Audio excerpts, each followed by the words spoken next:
Hello everyone, welcome to Avlokan IAS. Today we are moving forward with our agriculture questions.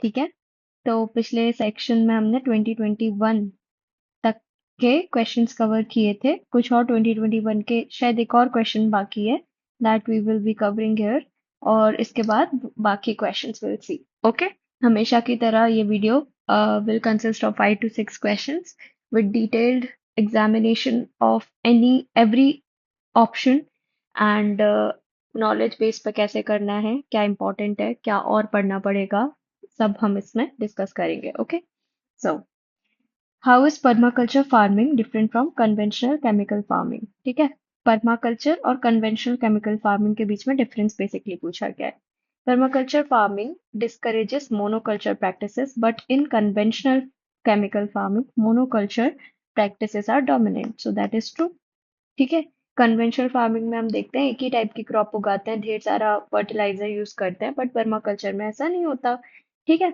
Monoculture is bad for land because उससे productivity भी कम होती है और diversification भी नहीं होता ये तो आई होप सबको पता होगा ठीक है conventional chemical farming can cause increase in soil salinity but the occurrence of such phenomenon is not observed in permaculture farming this is also true तो ये दोनों स्टेटमेंट एक दूसरे को सपोर्ट कर रहे हैं तो of course they will be true ठीक है फिर थर्ड ऑप्शन क्या है conventional chemical farming is easily possible in semi-arid areas but permaculture farming is not easily possible in such areas अब ये गलत है देखो कन्वेंशनल केमिकल फार्मिंग में हमें पता है कि resources such as water fertiliser जितना फर्टिलाइजर डालोगे आपको पानी भी देना पड़ेगा ठीक है तो वो ज्यादा यूज हो रहा है राइट ठीक है तो क्या लिखा है conventional farming is semi arid areas ऐसा नहीं है इजीली पॉसिबल नहीं है ठीक है उल्टा है जो इस स्टेटमेंट्स को शफल कर दिया गया है okay practices of mulching is very important in permaculture farming but not necessarily in conventional farming this is also a correct sentence ठीक है मल्चिंग पर्माकल्चर प्रैक्टिस में फंडामेंटल होती है ना involving soil coverage with organic matter to retain moisture, moderate temperature, suppress weeds, prevent erosion and enhance soil.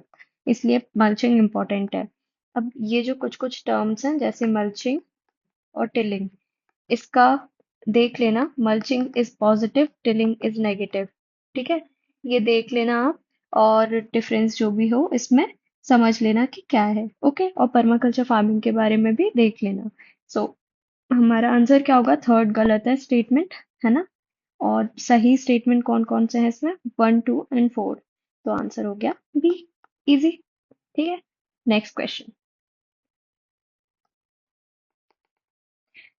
देखो मैंने आपको ऊपर ही बोला था टिलेज का और एक क्वेश्चन आ गया टिलेज पे ठीक है इसलिए मैं कह रही हूँ इम्पोर्टेंट है ये कॉन्टैक्ट कंटेक्स्ट बनाना है ना यहाँ पे 2020 में टिलेज पूछा था 2021 में मल्चिंग पूछ लिया ठीक है तो this is the way you deal with PYQs I hope आपको समझ में आ रहा होगा कि इस सीरीज का इम्पोर्टेंस क्या है जिसने अब तक ये सीरीज फॉलो करी होगी आई गेस कि आपको समझ आया होगा कि how to take these things into our preparation as a compass ठीक है सो बहुत सारे लोग कराते हैं PYQs offline online sessions YouTube sessions but there is a very stark difference between what we are doing and what generally the content is available ठीक है जैसे मैं हमेशा कहती हूँ कि लाइव सॉल्व करने से पता चलता है कि how you are going to deal with it है ना अकेले एक प्रेजेंटेशन बना देने से या फिर कुछ डिजिटल मीडिया पे दिखा देने से नहीं होता so that is the speciality of what we are doing and I hope आपको ये पसंद आ रहा होगा अगर आपकी कोई शिकायत है इससे रिलेटेड तो आप कमेंट सेक्शन में लिख सकते हैं we will try to resolve your doubts okay now sowing of wheat is possible without burning the residue of previous crops ठीक है तो क्या बोल रहा है कि सोइंग इज पॉसिबल ठीक है पहले की क्रॉप जैसे बोलते हैं ना पराली वाली प्रॉब्लम होती है स्टबल बर्निंग वाली प्रॉब्लम होती है तो वो क्यों होती है क्योंकि पुरानी क्रॉप जला देते हैं है ना आगे जो वीट है उसको लगाने के लिए पहले की जला देता है तो यहाँ से आई गेस वो क्वेश्चन बना है ठीक है तो ये सही स्टेटमेंट है it is possible zero tillage की जो पॉलिसी है सस्टेनेबल फार्मिंग में ठीक है उससे हम कर सकते हैं और इसके अलावा डिफरेंट टाइप के वो भी आता है, केमिकल्स भी आते हैं टू डिस्ट्रॉय द पैडी, है ना, स्ट्रॉज जो रहती है ना उनको डिस्ट्रॉय करने के लिए होता है।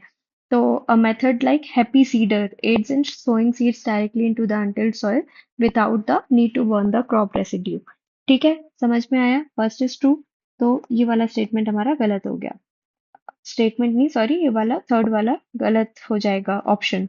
Without the need for nursery of rice saplings direct planting of pedi seeds in the wait soil is possible, this is also true.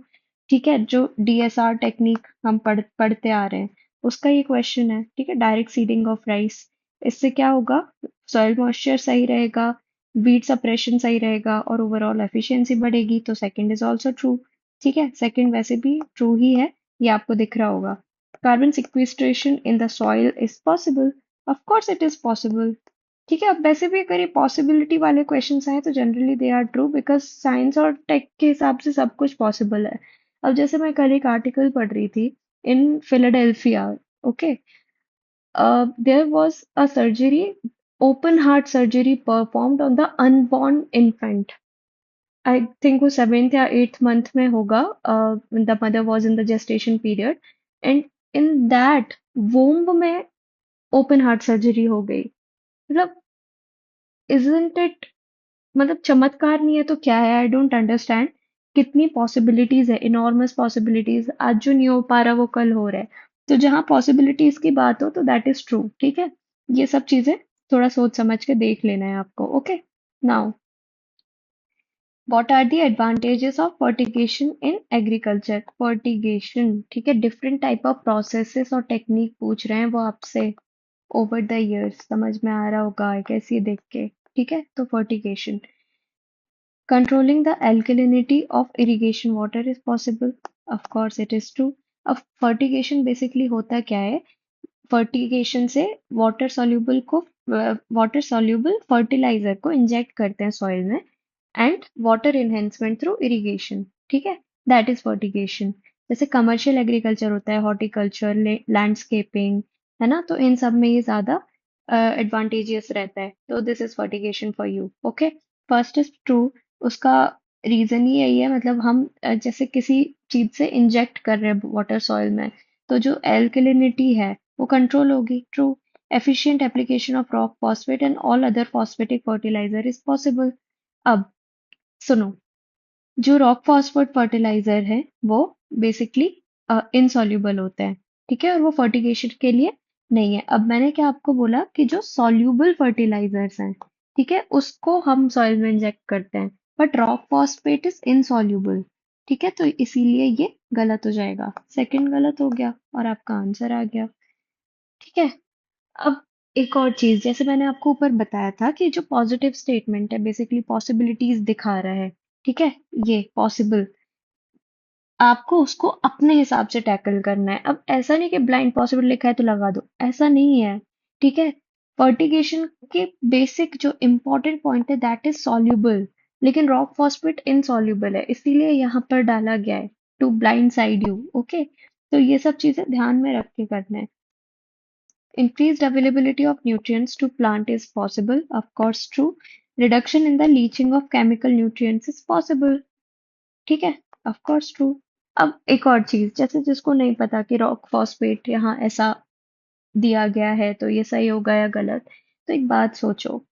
ठीक है, अकेला इसका नाम क्यों दिया, rock phosphate and all other phosphatic fertilisers? इसका नाम क्यों दिया? है ना, अगर दिया है तो कुछ तो इंटेंशन होगा इसको यहाँ, इस वर्ड को यहाँ रखने से, है ना।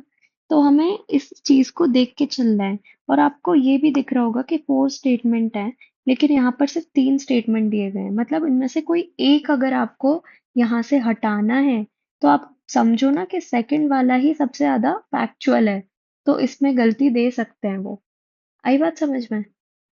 आई गेस इससे अच्छा एनालिसिस आपको इस क्वेश्चन का नहीं मिलेगा, है ना। इस हिसाब से करना है, इसको दोबारा बैक करके देखना इस वाले क्वेश्चन को शुरू से, and just try to understand कि हमें किस हिसाब से सोचना है अगर हमें नहीं भी आता तो। ओके, एक और क्वेश्चन देखेंगे।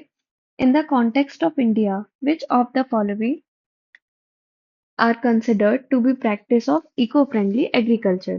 ठीक है, इंडिया के कॉन्टेक्स्ट में इको फ्रेंडली एग्रीकल्चर में कौन कौन सी चीजें आती हैं। ठीक है, ये पूछा है। अब इसमें crop diversification true, legume intensification, legume intensification क्या होता है, जो बीन लेंटिल्स और अलग टाइप की नाइट्रोजन फिक्सिंग क्रॉप्स हैं उसको लगाना, of course true. Tensiometer use, tensiometer क्या होता है, टेंसियोमीटर वो डिवाइस होता है जो सॉइल मॉइस्चर को वो करता है, मेजर करता है। ठीक है, indicating water availability of a plant. तो आपको पहली बात तो ये मीटर है, तो समझ में आ रहा होगा किसी चीज को हम मेजर कर रहे हैं, राइट। तो जो भी चीज मेजर कर रहे हैं, कोई भी चीज, सॉइल वाटर एटसेट्रा एटसेट्रा, तो वो रिसर्च में तो यूज होगा, राइट। रिसर्च होगा तो नए मेथड्स, नए तरीके, नए आइडियाज निकल के आएंगे, right. And they will be beneficial, positive note पे। तो this is how you will think about it कि टेंजियोमीटर का क्या है। Then vertical farming. अब देखो इसमें 3 और 4, आप 50-50 पे तो आ गए। ठीक है, अब वर्टिकल फार्मिंग और हॉरिजॉन्टल फार्मिंग। ठीक है, वर्टिकल फार्मिंग क्या कहलाता है, वर्टिकल फार्मिंग में होता है कि जहाँ पे क्रॉप्स को एक स्टैक्ड लेयर में, इंडोर में, ठीक है, मतलब कंट्रोल कंडीशन जैसे आजकल होते हैं ना, एक्वापॉनिक्स होता है, हाइड्रोपोनिक्स होता है, हर जगह होता है। ठीक है, तो उसमें आप वर्टिकल फार्मिंग में क्रॉप को उगा रहे हो। But vertical farming is not eco friendly to agriculture. क्यों? क्योंकि उसके लिए हमें रिसोर्सेज बहुत सारे लगाने पड़ रहे हैं। ठीक है, अगर घर के अंदर एक किसी स्टोर रूम में, जैसे हमने कई बार देखा होगा कि गर्म एरिया में केसर जैसी चीज उगाई जा रही है। ठीक है, कपल हैं एक, वो ठंडे फ्रूट्स उगा रहे हैं, ठंडे हर्ब्स उगा रहे हैं। तो how is it is done, इसके लिए इलेक्ट्रिसिटी का, वाटर का, ठीक है, डिफरेंट टाइप ऑफ टेक्निक्स का, मतलब रिसोर्सेज का बहुत हाई यूज होता है। And it is not sustainable for everyone. ठीक है, इसीलिए जो ये फोर्थ ऑप्शन है, although it is positive in nature, but it is wrong. ठीक है, तो एनर्जी रिसोर्सेज को हम इसमें सबसे ज्यादा यूज कर रहे हैं, इसीलिए दिस इज रॉन्ग। और आंसर होगा 1 2 3। अब बहुत सारे लोगों को अदरवाइज भी लग रहा होगा कि यार ये तो पॉजिटिव चीज है, बट देखो यूपीएससी ने इसका आंसर जो दिया है वो ए ही दिया है। ठीक है, तो we have to consider that, और इसी हिसाब से हमें सोचना है कि वर्टिकल फार्मिंग को इको फ्रेंडली क्यों नहीं बोला, क्योंकि इसमें हाई रिसोर्स यूसेज हो रहा है। ठीक है, तो that's how we will do this question. I hope आपको ये सेशन अच्छा लगा होगा, समझ में आया होगा, है ना। तो ठीक है, नेक्स्ट सेशन में मिलेंगे with further set of questions. तब तक के लिए keep practising and keep your heads high, because I know it might be tough कि अब बहुत कम टाइम बचा है फॉर प्रीलिम्स और बहुत एंजाइटी होती है, सब होता है, but you are doing it. ठीक है, आप कर रहे हो, आप क्लियर कर रहे हो। If you have studied then keep confidence, you are going to nail it. Okay, चलो, thank you and have a good day ahead.